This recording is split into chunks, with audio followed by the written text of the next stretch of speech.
It's been a while, but I've finally finished reading Magical Girl Raising Project White. This series has made me go wow a whole bunch. It's made me go what the heck a whole bunch. It's bewildered me, it's surprised me, it's made me sad, it's made me happy, it's made me go all hype and everything. However, I don't think I've ever gone what the heck in such succession, rapid fire, so much until now. The climax of this volume was a beautiful mess, and not in a bad way. Just everything is going down everywhere at all the same time, and all the moving pieces click in on the puzzle, and it's just brilliant what happens. So, I've come here to rank the new, the old, the returning, and the reborn. Let's just go ahead and get this started. I do want to do a little bit of house cleaning here. I did mistake Totomagaoka for Tomoki. I will now. I've actually added Tomoki here, so I will go ahead and put him in his rightful place, right behind Sharon Mouse. If I can find her, there she is. Okay. So now we do have Tomoki on the list. Very nice. This is apparently Flame Flamey. I did see her image flying around. She's about Twin Dragons Panos level. On the note of Twin Dragons Panos, she does make a little bit of a cameo here. In White, the Magical Girls are preparing for the Founding Festival. And with this Founding Festival, they're trying to do their own stand because it's like that school festival as is commonly seen in stories such as these, and they're doing basically a ramen thing. So Adelheid is actually Panos's junior, so they get Panos to share her ramen, which ramen is her thing. We've known that since Lazaline II and that side story with the Blue Magical Girls. Turns out Panos is again the butt of the joke because she's actually upgraded or evolved her magic yet again and is now three dragons or a triple-headed dragon or something like that.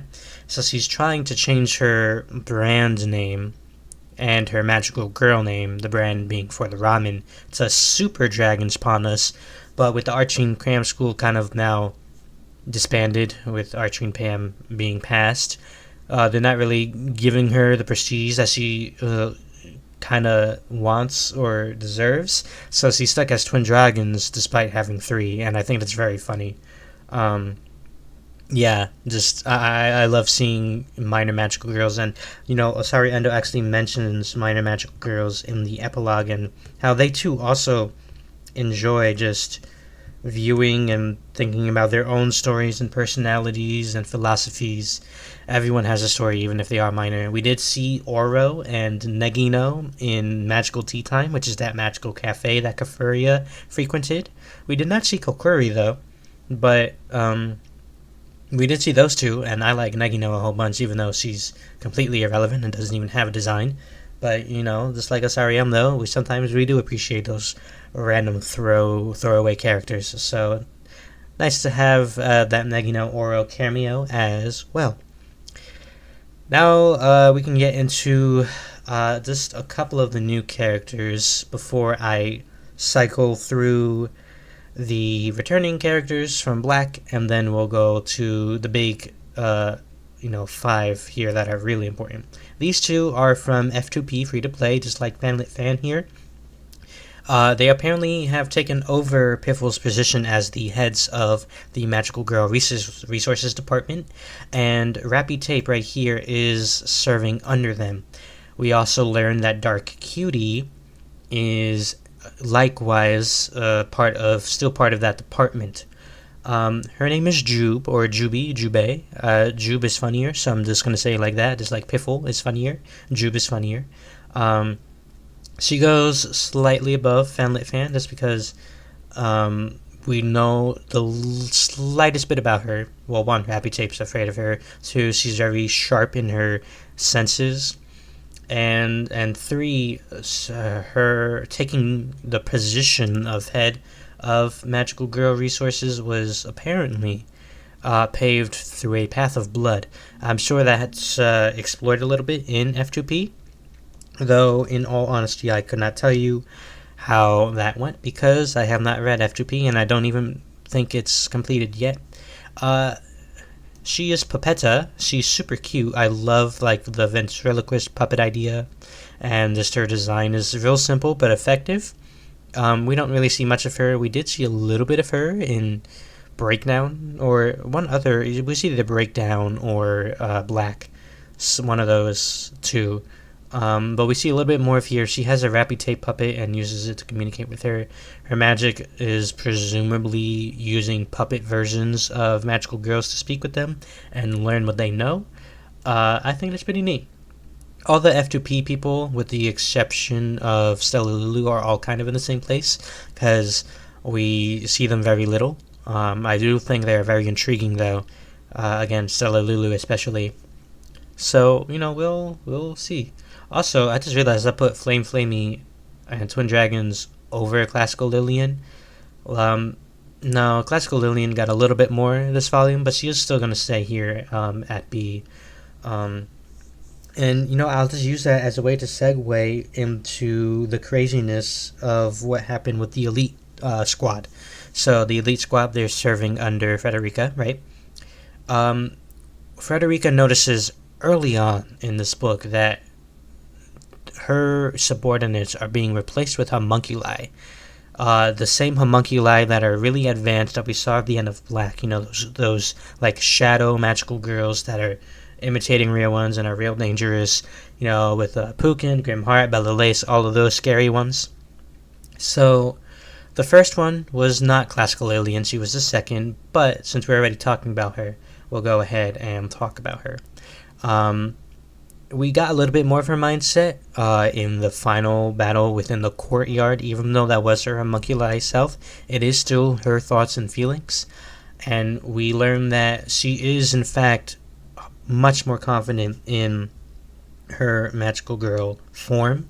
She doesn't believe she's worth much in her human form, but at least as a magical girl, she finds value in supporting people. She doesn't want to be the protagonist, in her own words. She doesn't need to be the protagonist. She finds the most value in supporting people with her magic, and she feels like her magic, her knitting is suited for that. So, there was a little bit more to her. In fact, it was more than... Arguably, she was about Lady Proud level, actually. I'll give her a little more of a boost. Yeah, so it was just nice to see more of her. She's with the 5 that were compromised in this story, it's hard to tell what... if they're really alive or not, or if it's just copies of their memories and such. It was touched on a little bit, and I'll get into that once we get to that place, but we'll see where things go from here. Next part of the Elite Trio is Kumi Kumi. I love Kumi Kumi. Kumi Kumi continues to be great. Where is she? She's here. She's with Teddy Goodgrip, who is another one of the compromised individuals, but we'll get to Teddy in a second. Kumi Kumi's mindset is mostly the same here. She's the first one to be compromised. And when Frederica figures out that Kumi Kumi is not Kumi Kumi, it kind of places a sense of dread within the reader. At least it did for me. It's like, what do you mean Kumi Kumi's not Kumi Kumi? She's Kumi Kumi. But no, the homunculus magical girls and everything like that, it's worrying. And the fact that someone earnest like Kumi Kumi, especially when she had that kind of a little bit of a connection with Kana at the end of Black there, it's a little bit heartbreaking. So her homunculus body at least is alive. So for that reason, I'm very happy. I am boosting her up to about Pechka level. I'll do that. I'm also gonna boost up Teri, but she's gonna go under Kumi Kumi. I think I've learned that I like Kumi Kumi a little more. Teri is her whole thing is with Misato over here, and Misato is the janitor in the courtyard, which everyone's trying to get into. She constantly gives Teddy advice and everything. She has a lot of intrigue around her, which I do think will put her above Glassy Ann. Misato as an individual isn't too noteworthy. I have a feeling she might be someone else, and I'll get to that in a few moments. But um, yeah, it's just crazy. Just the growing relevance of her. So I'm curious on if my thoughts are correct or not. It was implied but not confirmed. So we'll see. Teddy herself, we see her rely more on Misato, and we see her keep that earnestness and just her struggle as the student rep and all of that. It's a continuation of what was in Black. There wasn't much that changed, but the consistency I did appreciate. So she is gonna get a boost up. Circling back around to Memphis Fellis, wherever she is here. Okay, so she grew on me big time. She's going to reach probably under Pam. Yeah, her relationship with Kana is really endearing. I just grew to understand more of her personality and why she was the way she was. Um, and just her being more of a focus, her relationship with Kana, her relationship with Teddy, her doubts about Frederica, even now that she's a homunculus. Yeah, it was just great to see more of her. I want to see, in terms of those who were turned into homunculi, Memphis was the one with the weakest link towards the culprit of their change. And again, I'm going to get to that culprit in a second. But Memphis was questioning it before the culprit used their magic to ground up everyone and go ahead and keep them on track. So I think Memphis. I love not speaking well, but Memphis, her nature as someone who challenges authority and questions things and does things in her own brash way. I think that's gonna come in clutch. And if not that, her relationship with Kana will come in clutch. So she's building up her repertoire. I'm excited for how Mephis's arc. There it is. Them how her arc will conclude, regardless of my mispronunciation of her name in the plural form. She was really entertaining this time. So now we're just gonna go ahead and circle around and hit everyone. Let's just finish off Group 1 here. Thunder General Adelheid. Oh, wonderful. Where is she? Here. Bias speaking? I think so. She has that continuing combative relationship with Lightning that was super entertaining. She's really, truly an earnest person. She doesn't like troublesome things, even as an Archfiend cram school student. But despite that, she has a resolve that can really just at least it grabs my attention. I really like her final fight with Lightning in this arc, and her status as like the one person, but outside of Kana, the one person that Frederica contacted. And again, she gets cool points. Her design, her magic, just those alone do carry her a lot. I was holding back a little bit with her, but just seeing more of her made me like her a whole bunch. I'm excited to see what she will do, because at the moment she's with Princess Lightning, or rather she killed Princess Lightning because circumstances, right? But she was the Lightning that was ninth place, and we're gonna get to Lightning in a second because I kind of have to go to her after this. But with 8 presumably stronger Princess Lightnings now surrounding Adelheid, what's gonna happen? Doesn't look good, but we'll see what happens after that, I suppose. Princess Lightning, wonderful, super cool princess. We'll put her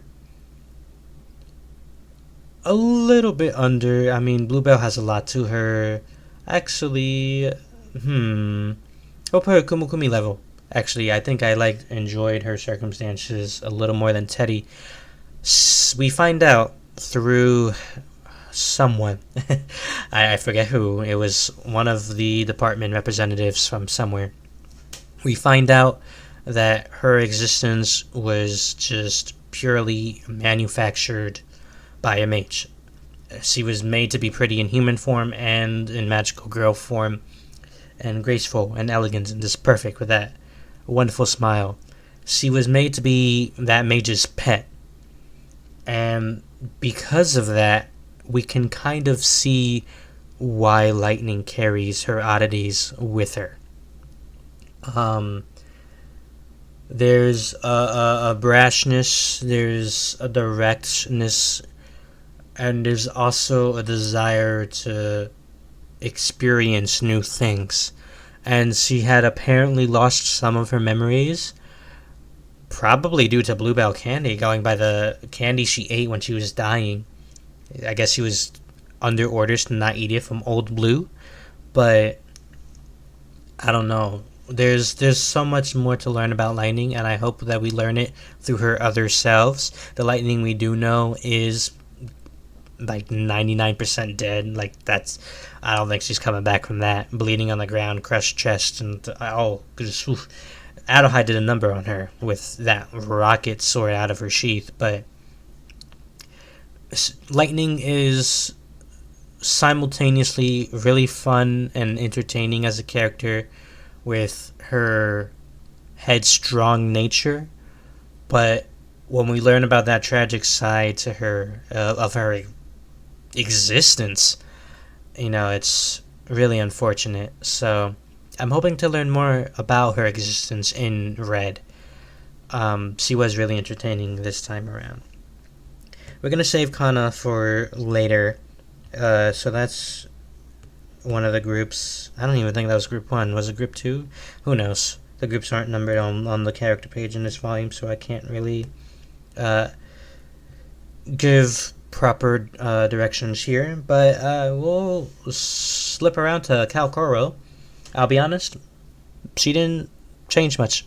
She was just kind of herself, and that's fine. She's plenty entertaining as a character. Her legs are pretty damaged right now.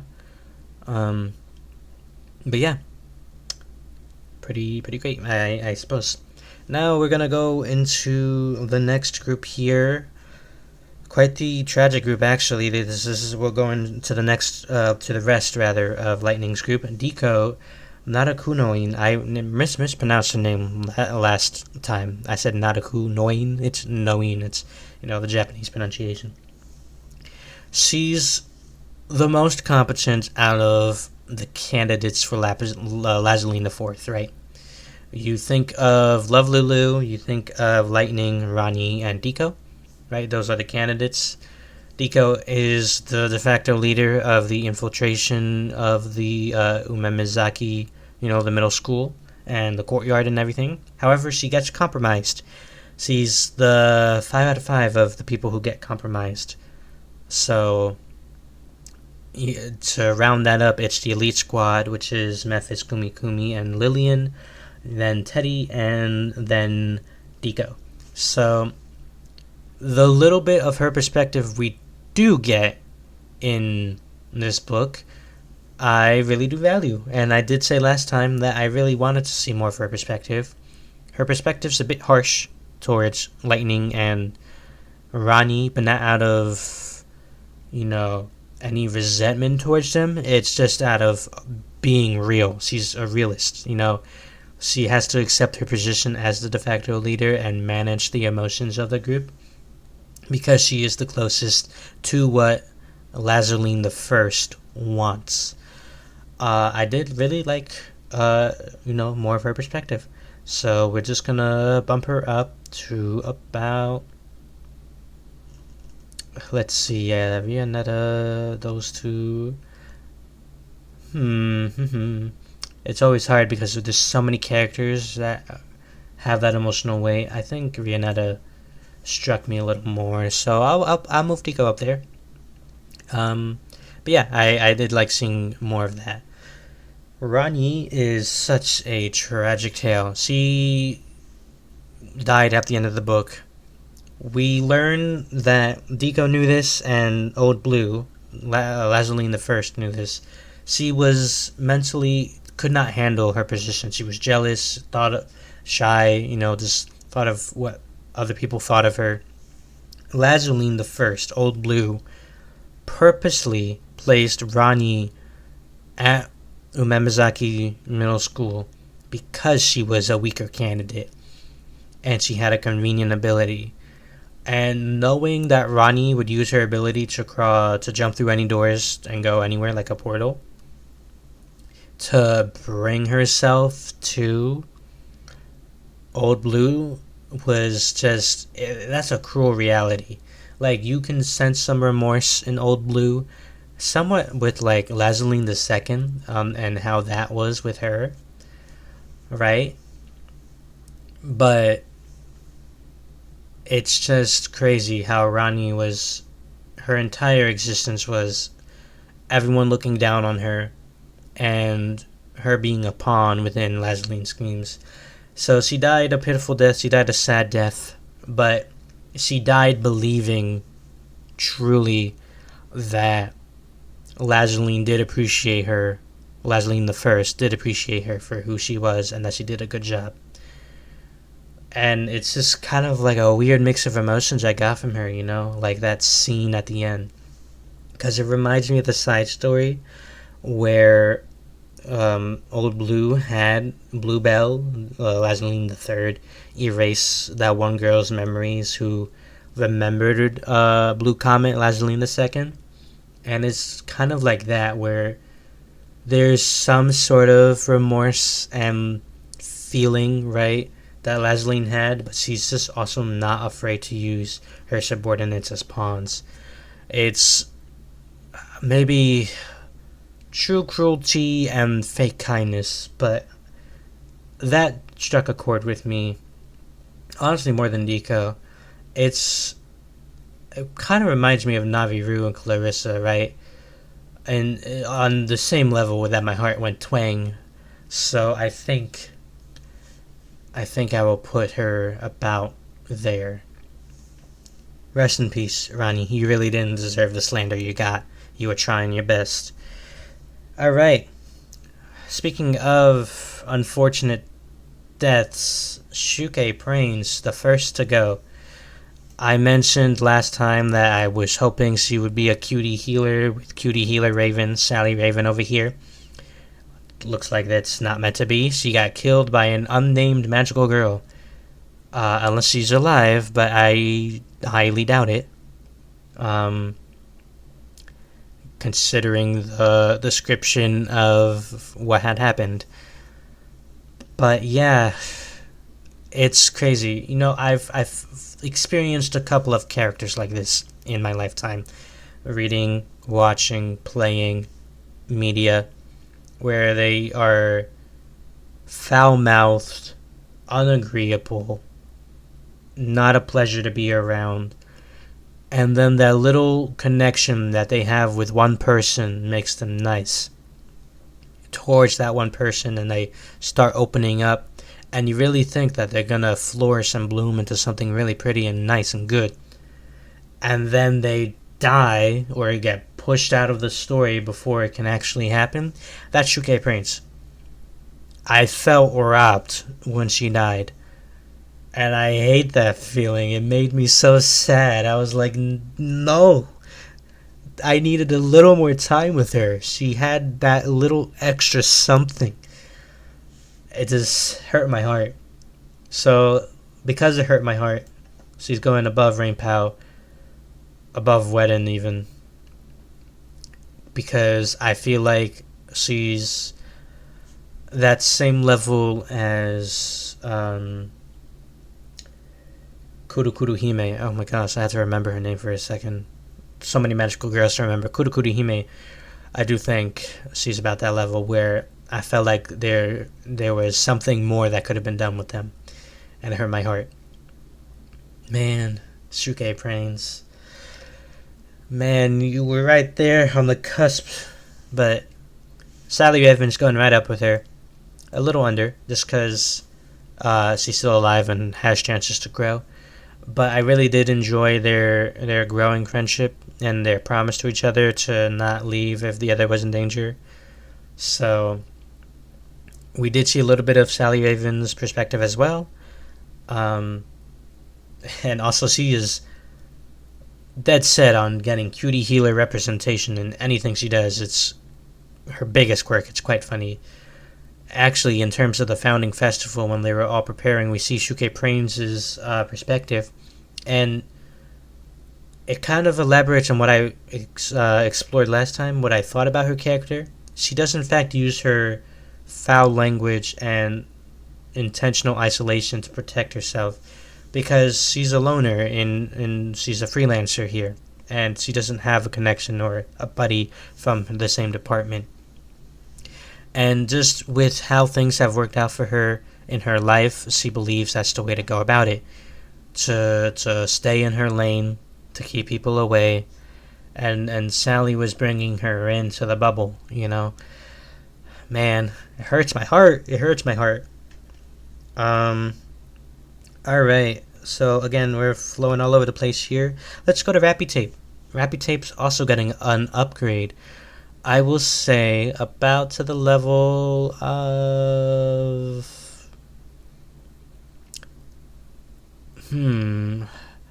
This is...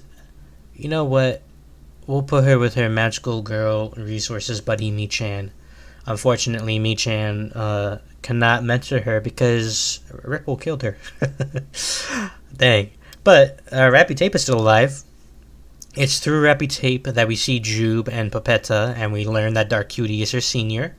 So, yeah. Just that got her a boost. She has that intrigue. She's alive. She's fighting. And we learn just that the Magical Girl Resources Department is, what was it? First Block of Hell, or a chip of the old Block of Hell. Described by other magical girls, it's a bloodbath in there. It's brutal. Rappy Tape is more practical than I thought.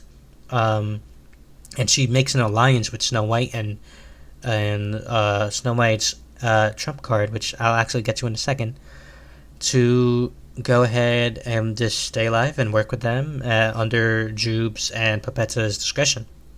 So, you know, more of Rappy Tape. I'm glad we got more of her. Now, Snow White's trump card here is May. May, how do I even... You know, actually, we're going to take a pause on that. Just know May was a big surprise for me in the best way possible for the story. So, we'll get back to her. Miss Rill, where is she? MB. There was something about her. Right. She's some magical girl management. Because of Miss Rill, we see my boy, my man, Ragi's Way Nento again. Snow White convinces Miss Rill to bring her to Ragi so she can apologize, and supposedly they get his cooperation. Supposedly. We learn that Ragi's a little bit more depressed and just regretful over his actions on what happened with the island, especially towards Clantail. Presumably, it's implied, right? But yeah, you know, you just feel bad for him. Miss Rill, you're gonna get a little bit of a boost over Classy M, over Misato even. You didn't do anything yourself, you were just kind of the avenue for me to see characters I really enjoy. Sorry, it was just a matter of circumstance. But, you know, you did your thing, you were pretty cool. Ragi, I'm glad to see him again. Sucks that he isn't feeling his best and is still reeling from the events of the island and how Clantail reacted to the truth. But I hope him speaking with Snow White also provides a little bit more of that healing. Yeah, and we actually did see Ragi. Ragi probably considers Miss Rill on the same level as Top Pop and Clantail, considering she was the one that he recommended personally to go to the school. We also know that he was just expecting the school to be full of a political battleground, and sent someone who was agreeable and neutral and kind and the correct age and everything. So he still has his wit about him, but that was also before the island, before he was dealing with all that. And he basically forgot about Miss Rill until the visit. So certainly an interesting matter of circumstance there. Let's see. Okay, so Arlie is the same. She's chilling. She's doing her thing. Um, she'll go above Stanzica, Sormi, and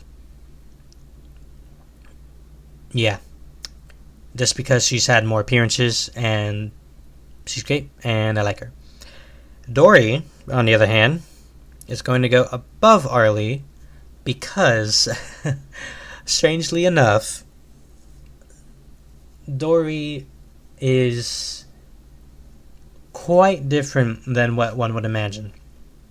Um, we actually do see the two sisters here. These were, in fact, Blade Brenda, which I'm just going to put here, and Canon Catherine. We see them fight with Deluge and interact with Deluge throughout the story. They're pretty great. They're Arlie's sisters. Glad to see them. This series of 4 is A, B, C, D. They're called the A, B, C, D series. Frederica does confirm this. Dory, and by extension the other 3, were made from the lab, but Dory is the latest in the series. The later, A, B, C, D, C's D. Being D, she is smarter than the other 3, knows language, and is purposely acting dumb to just blend in with the middle schoolers. She also despises ABC she despises them. She thinks she's better than them. She hates Shufflins, and she hates the Princess series the most, I think. She thinks she's superior to all the other artificial magical girls, and I think that's hilarious. We only see her perspective once, at the beginning of the book, but I think that's super intriguing. That's going to come back to bite her in the butt very soon, I believe. Or maybe she'll get a slight redemption, and I mean, she does seem to team up with Arlie pretty well, despite them always fighting. But yeah, crazy. I wouldn't have expected Dory to be drastically different from her sisters, but yeah. Going to Blade Brenda and Ken and Catherine, they do fight with Deluge in the climax. It's great to see them. They also help Deluge with a machine left by Piffle that can search up magical girl info. In terms of what else was left by Piffle, Shadowgale is still the same, despondent Shadowgale. All we know is that she's endlessly building some sort of machine, and I bet you that's going to come into play in Red. Despite Shadowgale being mind-broken without her memories, I think that her pure instinct of just building a machine is going to be very important, and that it's going to come in clutch somehow, some way, sometime soon. So I'm waiting for that. If Shadowgale pulls through, you know dang well she's bumping up to S. So yeah, I'm looking forward to it. In that sense, we are talking now about all the Snow White group. So we'll talk about May and Snow White. Snow White's the same as ever. Very melancholy, very determined and focused. She seems a bit weaker in this volume, maybe because of Ripple hanging that emotional thread over her. Not on purpose, just, it's a constant thing, and Snow White's been under so much stress in her life in such a short amount of time. You just have to feel for her. But she does fight, and she does think rationally, and she's trying to gauge the status of the magical girl class, despite not always being in her magical girl form. So she just has to use her own intellect for it, which is an interesting perspective. Or rather, an interesting challenge for Snow White to tackle this time around. So, Red is going to be when Snow White and Ripple meet. It's going to have to be. May, you finally did it, girl. You finally did it. You're an SS. You keep reappearing. Every time you reappear, you make me happy. Congratulations. This time was really cool. Wedding post-mortem came in clutch because Nanako-san, Mana, and May have that promise still active against Frederica, right? That they cannot be harmed by her. Even though Wedding is gone, her magic is still active. So what Snow White does is she goes up to Nanako-san and May. We have no idea, by the way, if Nanako-san is still a tree or not, but regardless, Snow White goes to them and asks May's assistance, and Nanako-san agrees, and May happily agrees. Nanako-san was a little reluctant, as she always is. May, turning into air, for the entire volume, wrapped herself around Snow White's body as air to serve as a protective shield if Frederica ever came for her. And was chilling right until near the end where Snow White was about to get hurt. We see Snow White's skirt flutter in the non-existent wind, and it's May. And she does the most hilarious thing. Not to the victim, but she does the most hilarious thing. Her favorite technique, we learn, is what she did to Pukin. Basically the Dragon Ball Cell death, where May will crawl into the mouth, the ears, the nostrils, whatever, and swell up the air inside the magical girl's lungs and stomach until they swell up and threaten to burst in the gory, bloody, disgusting rain, because Maze is like that and she's a tortoise who doesn't care. But before she does that, she'll back out, leaving the magical girl to gasp and choke on her own breath and recover and say, "Bad, don't do that," or something along the lines. She's so brutal and so out of touch so easily, and it's great. May in her mindset as a tortoise is always completely entertaining, and the fact that she was sticking with my girl Snow White to protect her the entire time, wonderful. I'm so happy. Great. Keep doing that. Alright, so who is next after this? Well, the only one on the magical girl middle school side left is Kana, but we gotta save her for later, so let's talk about Deluge. Alright, Deluge, you did it. You're above Marguerite. You keep reappearing, you're relevant. You still have that speech from Dark Cutie circling in your head. You're meeting up with Bluebell Candy, Lapis Lazuli III, and somewhat reconciling with her, even though she's a changed person and everything. It's just very entertaining. You even fought against Frederica. You almost lost your life there, along with Blade Brenda and Canon Catherine. I don't even know if our Lee sisters are alive or just like bleeding out, dying. But Deluge at least is alive, and her resolve and her willingness to work with Lazaline III, Bluebell Candy, is great. I love seeing more of her. I want to see how her hero, villain, anti-hero mindset evolves under Dark Cutie's retroactive influence. Dark Cutie's not there, but that profound mumbly speech that she gave to herself that Deluge overheard is playing a role in her head. And Deluge always has that motivation. Miss Tonica is actually Lapis Lazuli I, and she does have a grudge against Frederica and just the magical girls in general, right? So I love seeing Deluge not fall to anger as easily and think rationally. She is still a very angry person. When the Arlie sisters get hurt, she becomes very angry towards Frederica.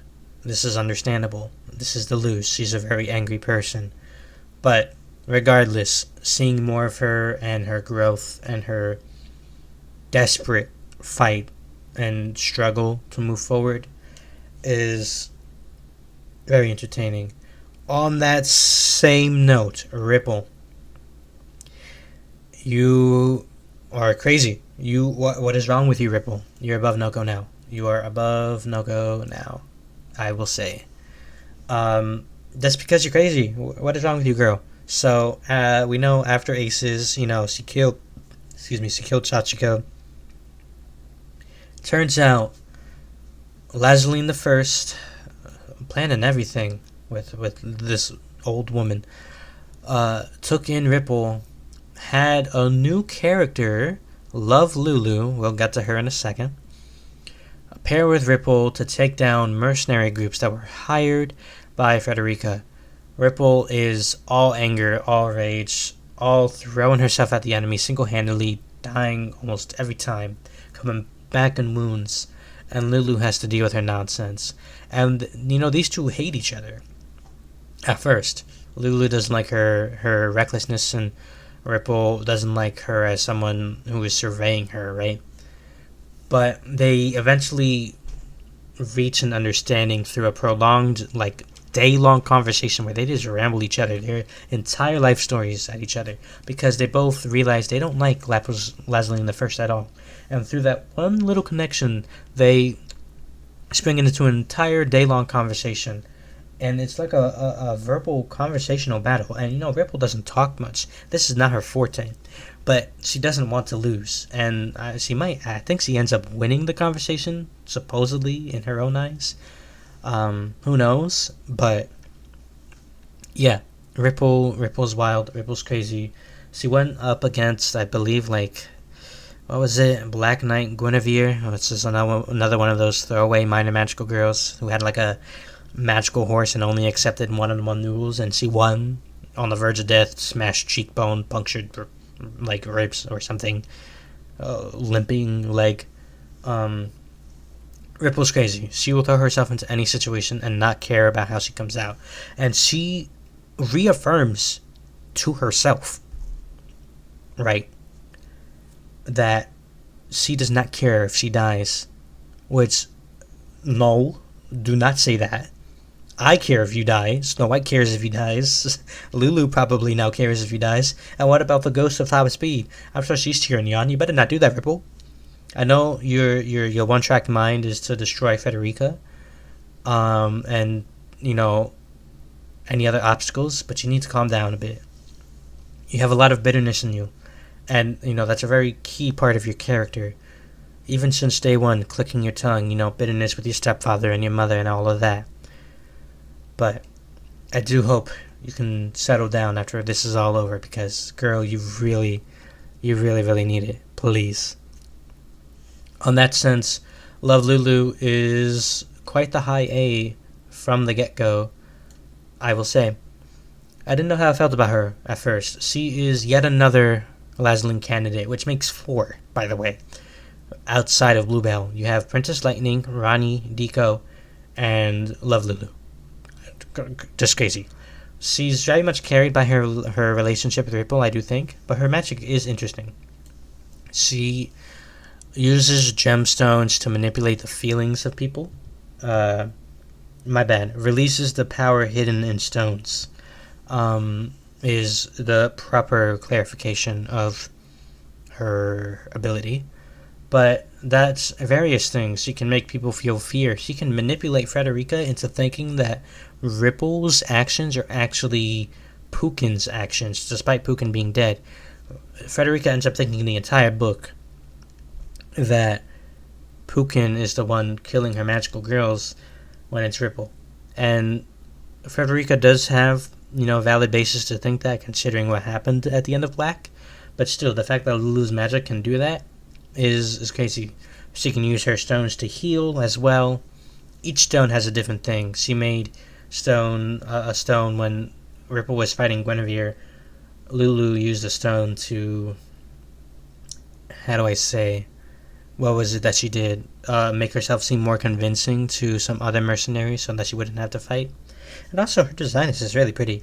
Like, it got that blue aspect to it as all the other Leslie candidates have, but it's got really pretty purples and blacks and is more reserved, you know? She also seems to have the motif rather of a pig. I'm not sure if pigs are related to stones at all, but I think of Grumpig and Spoink from Pokemon and how they have psychic stones and stuff like that.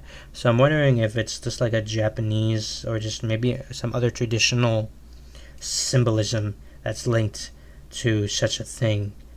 Um, Regardless, pig-headed or not, Lulu was really entertaining. She's essentially the Bluebell to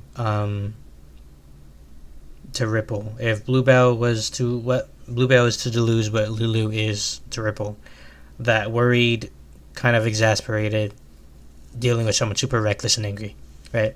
On that sense, we're gonna talk about the rest of the Lazulines now. Lapis Lazuli the Third, you're going up right next to Deluge. I like the fact that because she ate Piffle's candy at the end of Queens, she feels a bit of Piffle's memories, and therefore Bluebell is coming in a bit more, and that's why she contacts Deluge to reconcile a little bit and also convince her to help her with the raid on Frederica's place, and just against the Caspar faction in general. So that's pretty great. I don't know if Bluebell here will betray her master or if she'll die fighting Asmona, which I tried to find Asmona here. She's not here, so I'll have to create a little box for her with text and add her. But regardless, yeah. Bluebell's been consistent and she's been entertaining. Her relationship with Deleuze, her relationship with her master, all really entertaining. So she's gonna get bumped up to S. And when I first saw Bluebell, I really wasn't thinking she was gonna raise to the ranks like this, but the series loves surprising me, yeah? Alright, I will no longer have to use the first Lapis Lazuli. She's been down in C for so long. But no, she's a lot more than that. And it's crazy that I'm even doing this. But she's here. When I think about her actions over the course of the entire series, ever since her first appearance in Volume 4, she's just that important and entertaining of a character. She had her name is Old Blue. That's her magical girl name. Lapis Lazuli the First. She is, dare I say, the prettiest Lazuli design. She is super pretty. Like those flowers and the like wavy hair and the coattail, along with just the flowers on her legs and her drilled up hair a little bit. It kind of reminded me of Dark Cutie. Like this entire time when I thought of Lazaline, I'm thinking of an old woman, right? Because she's always been in her human form, but we actually see Old Blue in her magical girl form, and it's crazy. Just like she's really pretty, crazy. She has her ability is her eyes can see the true nature of things. She knew how Rani was gonna die, just because she saw Rani's true nature. So she has that really perceptive look in battle, in conversation. It's because of her ability that she was able to build an entire army of blue magical girls who were candidates, former candidates, and Lazaline and her successor herself. It was crazy. And this entire blue army of magical girls went in on both the school and the Caspar faction and just went crazy. There's, we see her in the room training with Lazaline the Third, the blue training room, right, at her facility. We see her having casual conversation with Lazaline III, not even just in this volume, but in previous volumes as well. She's very, very particular on who she uses and how she uses them. And she's very, very prepared. She's never, was it that she's never seen Frederica face to face? And yes, no, it was the other way around. Lazaline the third has not seen Frederica. My bad. The first has seen Frederica because of the whole ending to Aces. Right. But yes, Lapis Lazuli the first is crazy. Just absolutely crazy. Super entertaining. Loved seeing her. And it is because of all that and her relationship with Frederica, and considering what Frederica has done, I have not moved Frederica since her debut. I really should have, because she's been increasingly more and more just wild in what her actions have done. But yeah, she is right here too. Let me tell you something about Frederica. This is also Frederica. I'm going to explain the end of the book here, and because of this, I'm also going to explain Kana at the same time. Frederica anticipated that she would die. She was fighting Deleuze. Deleuze was not in her calculations. She was fighting Deleuze. Deleuze is about to, go ahead and finish her off. No, my bad, other way around. Frederica is going to finish Deleuze off by stomping on her neck. Ripple comes in out of nowhere with like 5 billion kunai knives and shurikens and kills Frederica. From the beginning of this arc, I had Frederica pinned as the final big bad, and Lazaline as the one dying at the end of this book. But no, Frederica dies. I was like, what? Huh? What the heck? What just happened here? Huh? I don't even understand. And she does die, but she prepared beforehand because she became the next incarnation of the Caspar faction's sage. So I'm going to read to you her ridiculously long name now. Let me just find it here. Ready? Here's her name now. Kashiki Akarukushi Hime. Madarino, who has gracefully illustrated Kashiki at the end of the volume, has instead opted to call her Ultimate Frederica, which I think is a very much simpler name, one that rolls off the tongue much easier.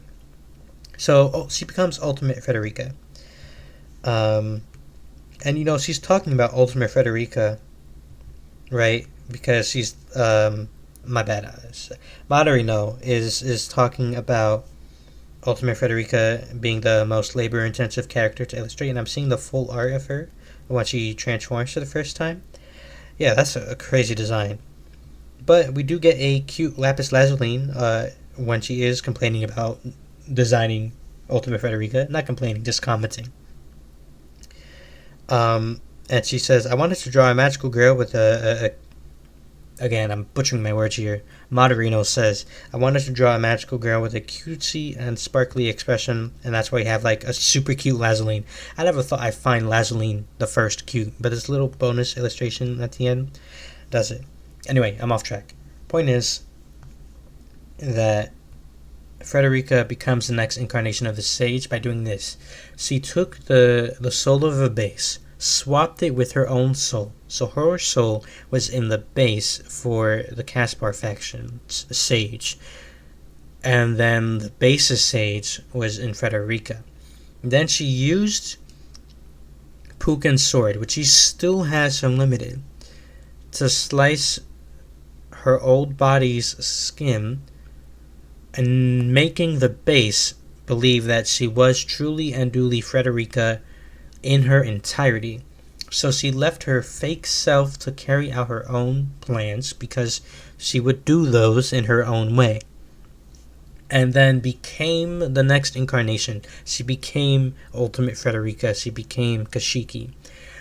At the same time that happens, which is later on in the book, we know she does this later on, not for the full volume, because of what happens with Kana. Kana is Ratsumu.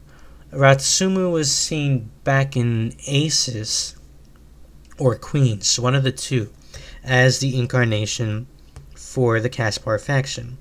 And I'm going to go ahead and read out Ratsumu's name here. Just give me a name to find. Give me a moment to find it. Here we go.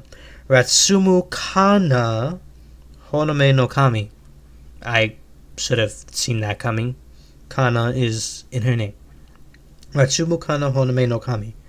So Kana regained her memories as an incarnation because Frederica used Puken's sword to suit her own desires again. So basically, Kana was made to forget that she was the incarnation so Frederica could replace her. Crazy. Just, what the heck? What the heck? What the heck? What the heck? What the heck? There's so many things that made me go, what the heck? And that whole thing, that whole plan is so Frederica. It's wild. So I have Ultimate Frederica next to Frederica here because they are the same person. But yeah, that's just wild. I did want to put Ultimate Frederica here just because she's really pretty.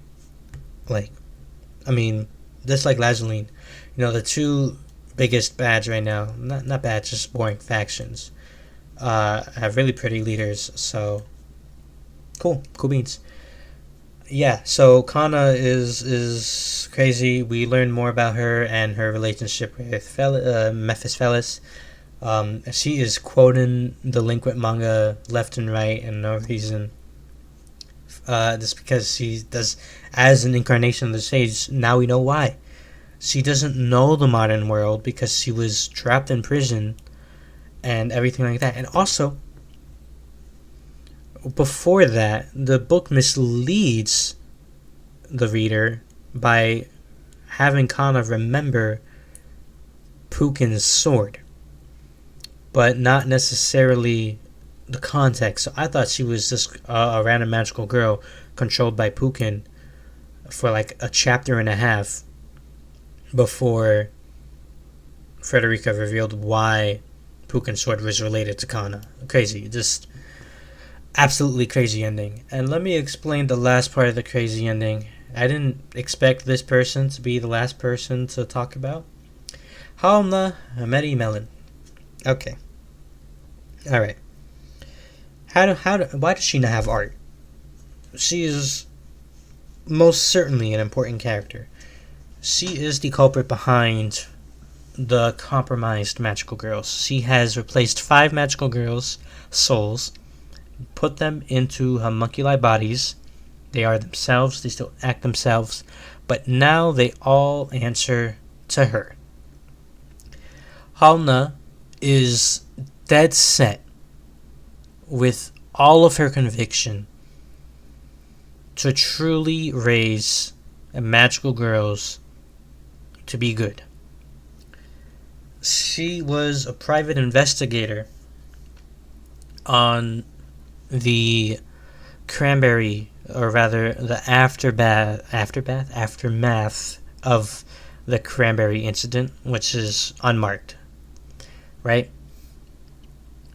She was deeply moved by Snow White's persistence and deeply sorrowful for all the magical girls who had passed. It is because of this that she wormed her way into the position of principal at this school, but has taken things to a little bit of an extreme. I do believe that Halna Medi Melon is Misato, because that's just what makes sense. It is stated that Teddy was the one who was compromised first. For all we know, Teddy has been compromised since the beginning of Magical Girl Raising Project Black. And Misato may very well be the reason. So, take that as you will. Halna has taken everyone who has stepped foot into the courtyard with ill intentions and made them her protectors. The courtyard is her playing field. The ruins are there, the relic is there, but she protects it. It is in fact a magic forest because Halna is a mage, a magic forest of her own creation where she has practically ultimate power. She doesn't need to chant magic to cast it in there. She can just cast it off rip. And therefore, she can buff her 5 protectors to 5 compromised magical girls, and she can manipulate their thoughts and feelings because they are homunculi and they respond to her voice. So in that courtyard, she is queen. And that's crazy. She is such an extremist that if she had found fault with a magical girl sent in by any of the other departments, she has no qualms replacing their bodies and making them submit to her for the very purpose of eventually shaping up her program to truly raise the next generation of pure and righteous magical girls. Her mindset is twisted, but she truly believes she's doing the right thing. And I did not expect this from Halna, of all people. It's just crazy. From my understanding, the magical girls that are now homunculi under her command are dead. Their physical bodies are dead. And that's just crazy. She killed her own students and then replaced their bodies, implanted copies of their souls or their souls themselves to overcome what she considered a crisis. And overall, she wants to also explore the underground ruins that everyone's going for to get that relic. Because she wants to make that relic the cornerstone of the magical girl class to raise it up to be her ideal. Absolutely bewildering. Like, bewildering. Just, I don't even know how to put that. She is insane in the best way possible. And I really did like Halna initially, but seeing that, like, is there even redemption for her? I don't know. She's convinced herself that this is the right thing. She's a paragon in her own eyes, probably. And she wants no cranberries. If there is any magical girl doing something for her own benefit, she doesn't really want that. And yet she's a hypocrite because she's doing heinous things for her own benefit. I want to learn more about the specifics of what atrocities she's committed. And I know she's going to get her just desserts next volume. There's no way she's not. She's not powerful enough to be this confident. And there are going to be ways that her 5 compromised magical girls break free. Especially with Mephis, I feel. So something's going to mess up for her. I don't know how or when. But she's not. She may think she's safe in her magic forest courtyard. I don't think she is. But yeah, that's Magical Girl Raising Project White. It took me longer to read. I read it over about a month, but I read the last 40%, I would say, in about a day and a half. It really picked up. The whole Founding Festival thing wasn't truly the focus. Like, it was the stepping stone to the craziness at the end. Also, before I forget, oh my goodness, I nearly forgot. Marika Fukuroi appears in the epilogue. She beats up 2 of her best friends who are working under Federica, or is about to beat them up. I think it was Amy and Monaco. They were mentioned a few times along with Asmona. Asmona's fighting Bluebell right now. Those 2 were only mentioned. supposedly she'll be coming in back in Red to help Snow White. Super awesome and very cool. Mana and Uluru are still paired together. Um, and at this point, I think I do need to give Uluru a boost to about fall level, actually. Um, she is dead set in helping Snow White and keeping the promise that they made in Queens. Mana still finds her insufferable, but sticks along. And then, as I said, Dark Cutie was mentioned, Maniku Fukuroi was mentioned. So they're tying a lot of loose ends here. Red is their last chance to really tie the knot and everything. So I'm looking forward to it. But yeah, I nearly forgot to mention those two. That would have been disastrous. I think I covered everyone. There are so many moving pieces right now. My goodness. But yes, Magical Girl Racing Project White. It really picked up in the second half, I would say, and threw me for so many loops. I don't think I've ever been this caught off guard with the series. Like, I've been caught off guard, right? I've been hyped, I've been depressed, angry, all these things. If there's ever been something that's caught me off guard so much in this series, it'll be this book. And that's awesome. We've got 2 books left of the main series. We're reaching the home stretch. One final side stories. It's another Greek letter, which I haven't checked, but I'll be reading that. I think it's actually Sigma, maybe Magical Girl Racing Project episode Sigma, and then Magical Girl Racing Project Red. So that's that. You know, there was crazy. Ultimate Frederica, Kana, Halma, everyone doing their own thing.